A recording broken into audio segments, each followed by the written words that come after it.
Update tayo sa pamamahagi ng 5,000 pisong ayuda para sa mga tsuper ng jeep. Live mula sa Quezon City, may ulat on the spot si Joseph Moro. Joseph!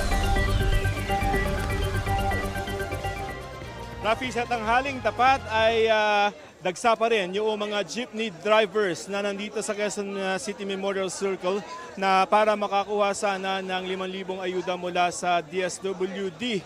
Pero marami, tulad ng mga nasa likod ko ngayon, ay wala sa listahan. Kani-kanina, Rafi, bago tayo umere, ay may isang driver ang biglang inatake at nangisay. Tapos ilang segundo pa bago siya na-respondehan ng mga naka-duty dito na TTMD. Nagkaroon pa ng konting panahon bago dumating ang isang ambulansya para makuha ang nasabing driver. Marami rito, Rafi, sa Quezon City ay kaninang umaga pa nakapila.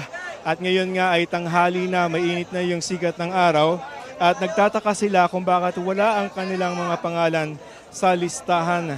Marami sa mga driver ay nandito kaninang umaga pa. Dumating naman dito kanina itong si DSWD Secretary Rex Gatchalian para makita yung sitwasyon ng mga driver. Pero bago yan yung nangyaring insidente kanina. At ayon kay Secretary Gatchalian, ngayon na nakarating na sa kanya yung problema sa Quezon City na marami sa mga jeepney drivers ay wala sa listahan. Nakakausapin na niya yung LTFRB at yung mga LGU para sila na ang magpipino ng mga pangalan ng mga drivers. So, kakausapin yung mga Jeepney Operators Drivers Association para once and for all ay ayusin na yung listahan.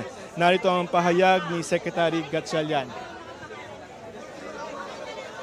Hayaan muna natin na matapos tong buong araw ng payout, we'll run the numbers. Kasi apparently, sabi ng mga ibang drivers, may mga sinabmit sila direct sa LTFRB na hindi dumaan sa LGU. Marami. So, LTFRB naman ang meron nun. So, bottom line, what we'll do is, actually at 11, I'm meeting LTFRB again. We'll form a special team bawat LGU para i-reconcile per LGU per JODA.